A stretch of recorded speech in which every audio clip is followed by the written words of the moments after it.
Good evening, everyone. My name is Sarah-Lea and I come from Cape Town, South Africa. So on this evening, I just want to greet everyone from the virtual shrine throughout the world, and I want to welcome you to my home shrine. I am having lighting issues this evening, so I have all the lights turned on in the house, and even then I'm not really sure if the lighting is good enough, but hopefully behind me you can see a little bit of my home shrine. And a huge thank you to the organizers behind the virtual shrine for inviting me to speak a little bit about what Father Kentenich means to me in my life. And I think before I get started this evening, what I'd like to do is talk a little bit about my own little personal story of when I began to develop a personal relationship with Father Kentenich. When I joined Schoenstatt, I was a teenager. I was involved with the girls' youth in my home city of Johannesburg. The shrine was just down the road. I visited the shrine. Our Lady was in the shrine, and it was very normal for me to have this Marian background. I also was studying at a Catholic school dedicated to Our Lady of the Assumption, so having a relationship with Mary was a very normal thing for me. So making the covenant of love was a very normal thing as well. Yes, I'd been told about Father Kentenich, who was the founder of the Schoenstatt movement, but there was no real connection between me and Father. And I'd say that the turning point for me was 2005. I had the opportunity to be part of a group of volunteers, 20 young people, 10 young men and 10 young women, to live in Schoenstatt for a year and work as volunteers in preparing for a youth festival of the Schoenstatt youth, which would take place the week before the World Youth Day, which was held in Cologne, Germany in that year. And what began as a fun tradition was after lunch each day we had our offices in the Pater Kentenich house, and after lunch every day we had about an hour before we had to return to our activities. And so a group of us would walk to the Adoration Church, would go into the Founder Chapel, and just spend a few moments in prayer. Sometimes it was 5 minutes, sometimes it was half an hour. And at the beginning, I admit that it was a little bit strange for me to be in the Founder Chapel in the presence of this person that I'd been told was a great man, but I had no real connection with him. So sometimes I'd sit there with my rosary beads, praying the rosary. Other times I'd just sit and reflect on the events of the day or the things that we were preparing for the year. But with each of those visits, I found that I started speaking with Father and asking him, well, in this situation, what would you do? And as this continued month after month after month, I didn't realize, but I began to build a real relationship with him. And that's one of the many treasures that I brought back from that year living in Schoenstatt. But what I came back with was a real desire to really understand Father, understand his teaching, his spirituality, and what he had to say. And I was no longer content to listen to little stories, you know, Father said this or Father did this. I wanted to read his words, which in English is a very difficult thing to do. I think there's a lot in German. A lot has been translated into Spanish, and there's a lot of work being done in English, but not enough. And so for me, the real treasures were these Kentenich readers.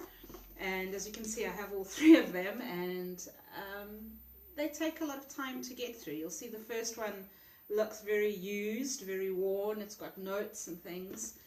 I'm only just starting on the second book, and the third one is almost untouched. And part of the reason for that is because you can't read Father quickly. You have to read, reflect, savor, read a little bit more, go back, read something again. And so I found I've had these books since 2011. It's 2018 and I've read 1 1/4 books. But in preparing for this evening, one of the questions that I thought, well, how do I answer this? What does Father Kentenich mean? And there's so much one could say. So really what I came up with were 3 points, and perhaps those are the 3 points that I would like to speak about tonight. And all of these 3 things connect to how is Father Kentenich still relevant for us today, and how will he continue to be relevant in the future? So for me, one really important part of Schoenstatt for me is this building of family. And I always think how incredible it is that Father Kentenich was able to build such a deep and such a wide family when he himself had a very restricted experience of family. His father never acknowledged him. His mother, due to the circumstances of poverty, had to place him into the care of others when he was still a young boy. And when I look at, in our own country, especially here in South Africa, there are many, many single parent homes. Mothers and grandmothers are left to look after the children, and the fathers are nowhere to be seen. And this fatherlessness that exists in our society leads to a real psychological trauma. In addition to that, you see that this fatherlessness is at the root of many of our social problems, at the root of the high numbers of crime that we have, our young people not taking responsibility for their lives, not taking responsibility for their decisions, drugs. There's just so many problems, and we think, Father Kentenich would have experienced all of this himself, but yet he was able to be a father for many. And part of that is because he was present.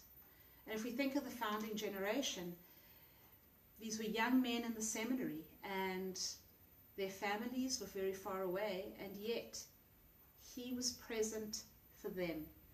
When they went off to the battlefield in World War I, through the MTA magazine, he maintained that connection with them, that presence. And it was really important for them. And I think that's what kept those boys so strong, even in these terrible circumstances. And then we thank Father Kentenich, the decision of the 20th of January 1942. Anybody else, I think, would have looked for a way out of Dachau, out of the concentration camp. People in Germany in that time would have known that that was a death sentence. Father Kentenich knew that it was a death sentence. But yet, he was prepared to sacrifice everything for his family. And he sacrificed it so that his family could continue to exist, so that Schoenstatt would continue to exist. But also, more than that, he made this difficult decision in order to ensure the interior freedom of his family. And he believed in his family. He said, it would not be by any human means that he would save himself from the concentration camp, but if he were to survive the concentration camp, it would be due to the sacrifices, the efforts, the courage, the love, the contributions of the family.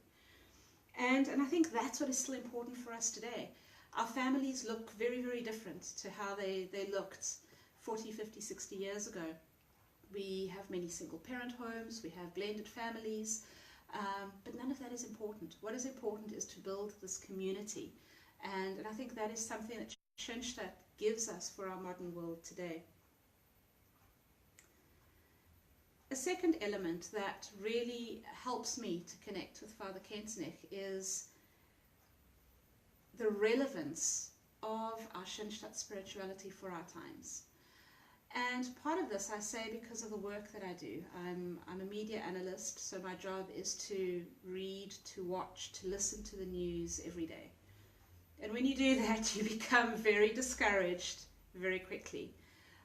It seems like there's only bad news. It seems as if people are only intent on hurting each other, on denigrating each other, accusing each other.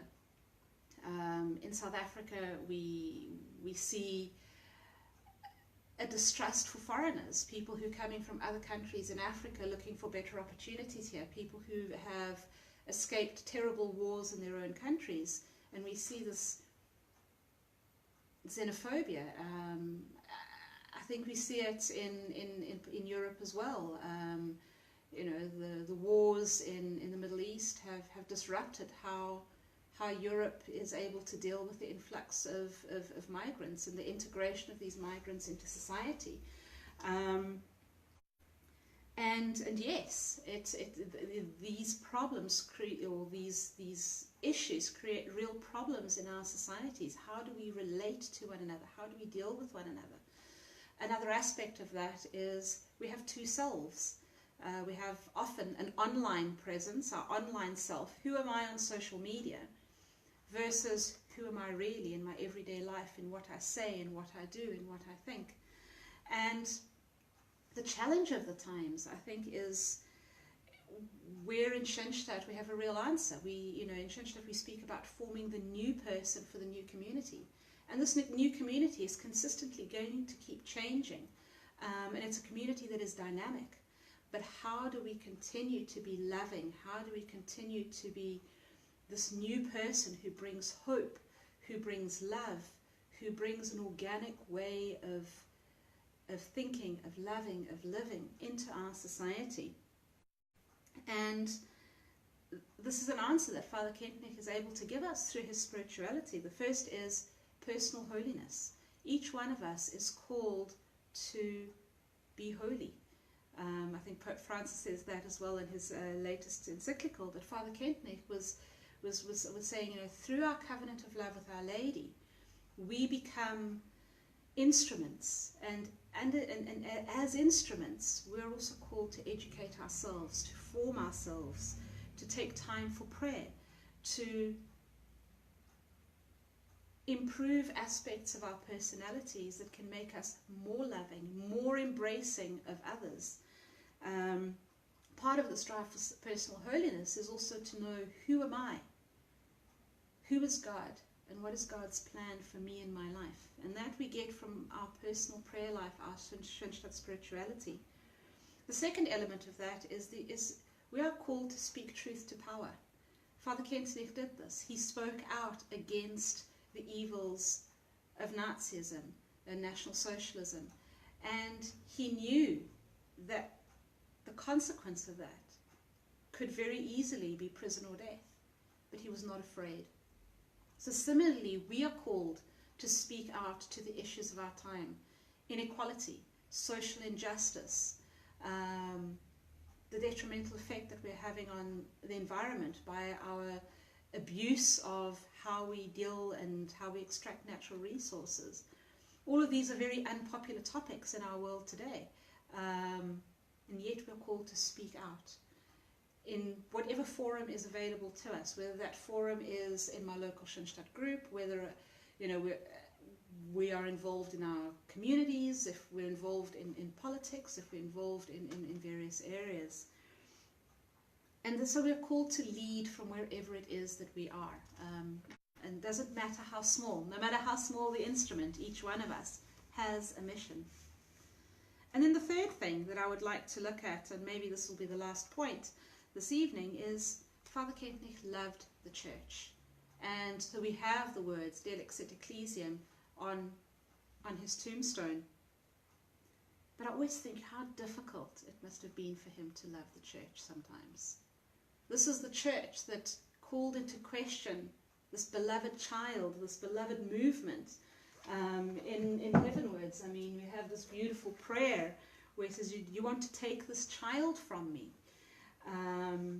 It's, and he's, so, and the church also exiled him for a time while it was discerning whether this work that he had started truly was of God, was of the Holy Spirit, or whether it was man-made.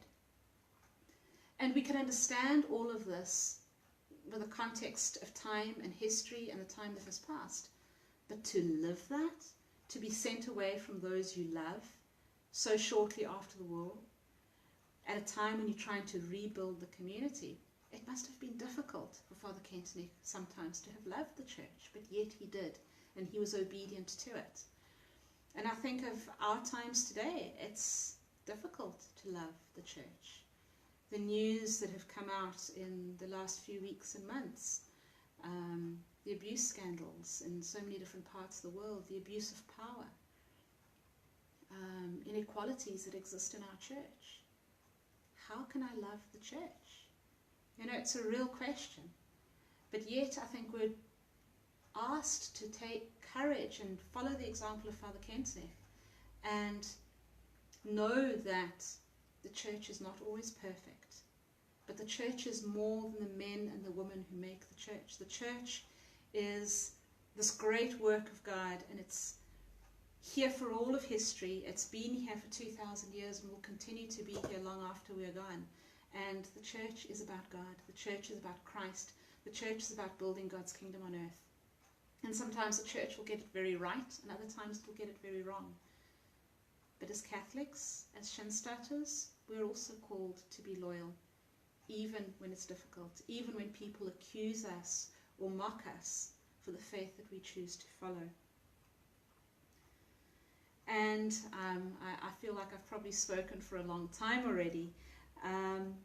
So I think I'd like to end just with something from Pope John Paul II. I know that in these days, as we're leading up to the 50th anniversary of our founder's death this coming weekend, many of us are praying novenas, many of us are preparing for the celebrations in our countries, and I always think of the words of Pope John Paul II, and I think it was in 1985 at the centenary celebrations of Father Kentenich's birth, where he said, "You canonize him yourselves, canonize him by your lives." How can we make Father Kentenich known and loved? It's not about telling a history. You know, he was born in 1885, he did this, he started this movement in 1914. There's no life in that. The life is through us who live Schoenstatt. And last year we had a Schoenstatt father here in South Africa, Father David Musgrave. And at Mass one night he says, there are two ways of living Schoenstatt. One, we live Schoenstatt as a museum, or we live Schoenstatt as a marketplace. And he said, if we live Schoenstatt as a museum, is we take the words of Father Kentenich and we put it into a glass bottle. We don't want it to get dirty. We don't want to change it. We don't want to adapt it to the changing times, and we place it in a museum. It's an artifact. It mustn't be touched. It mustn't be broken. It mustn't be destroyed. Yes, it's important. We need our history. We need to understand our spirituality. We need to read all of these books to truly unpack what it is that Father Kentenich was trying to tell us. But far more important is we need to live Schoenstatt. And we live it imperfectly. Sometimes in trying to live out our covenant of love, we do wonderful things. Other times we get it completely wrong. I know I do. You know, in my evening prayer, I always turn to the one line where it says, you know, there were times in the day where I did not live or love as God called me to. I can't find it now, but you know, and that is me almost every day, because at some point I forget that I am a child of the covenant. But that doesn't matter, because when we go out into the marketplace, it is chaotic, it is dirty, it is noisy. Things can get broken, things can get twisted, but yet we try to live to the best of our ability, handing all of our contributions to the capital of grace. And where we've made mistakes, we say sorry. And when we truly have done God's work, we know that it's not us. We are just the instruments. And for me, what gives me encouragement to continue to be in the Schoenstatt family, it will be 19 years this year since I made my covenant of love, and I've been involved in the youth, and now I'm in the Women's League here in Cape Town, is to know that we are a community. We're a community who live and encourage one another together. We live our life in the covenant of love. We place our trust in God's divine providence, that even when we don't know what God's plan is, because we can't see into the future, we still try to live out that plan. And so I'd like to finish finish really just by sharing some words from Father Kentenich himself, and this was in the talk that he gave to the Schoenstatt sisters in Bella Vista on the 31st of May 1949.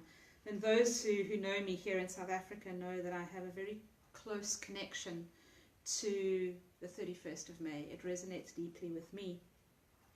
And there are just two passages that I want to read. The one is this one. It is a historical fact that Schoenstatt came to us. Old Schoenstatt to new Schoenstatt. As from today, or so it seems to me, we have the task of seeing to it from here that the new Schoenstatt finds its way back to the old Schoenstatt. The river of grace which has flowed to us here with all the fullness of the third founding document, and which constantly flows further, has to return again to its source and bring rich blessings there. And I know that in this passage, Father Kentenich was really speaking about the founding of the Schoenstatt movement in Germany and the way in which the movement grew and really took life in Latin America. And Father Kentenich saying this life needs to somehow come back to Germany. I read this in a slightly different way. We all inherited the old Schoenstatt, the original Schoenstatt, the teachings, the spirituality that Father Kentenich gave us. But Schoenstatt needs to go into the new world, into the future. So we are taking a new Schoenstatt. We are renewing the old Schoenstatt that we have received, and we're renewing it for our times. So that's very meaningful to me. But we also know that we can't do this alone. And this is why initiatives like the virtual shrine to me are so important. Sometimes we get very lost in, in South Africa, the Schoenstatt movement is small. It's not large like it is in Chile or in Brazil. And sometimes we can feel a little bit despondent and a little bit discouraged. But with initiatives like this, we really understand that we truly are one international Schoenstatt family, and we are striving for the same thing, which is a renewal of the world. And we draw courage from that. We draw courage that we are in a covenant relationship with one another. We are building a covenant culture with one another. And this is the final passage that I'd like to share with you from that same talk in Bella Vista. The Blessed Mother gave us to one another. We want to remain true to one another. We want to live in one another, with one another, and for one another, in God's heart. It would be dreadful if we could not find each other there. We have to find one another there. Please do not think that when we go to God, we leave one another behind. I don't merely want to be a signpost. No, we go together. This will also last for all eternity. What a false attitude that is, to want to be no more than a signpost. We are together in order to set one another spiritually afire. We belong to one another for time and eternity. Also in eternity, we will be in one another. This will be a loving fusion of person with person, an eternally loving fusion. We will then look at the Blessed Mother and the Triune God in one another and for one another.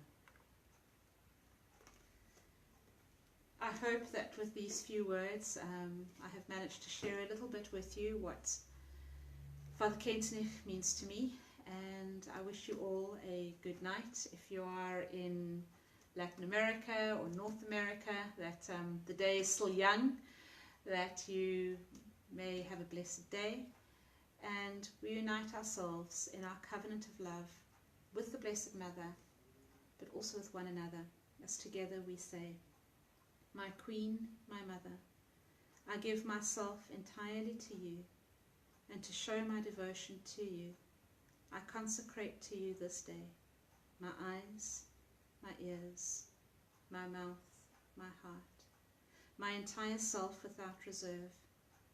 As I am your own, my good Mother, guard and defend me as your property and your possession.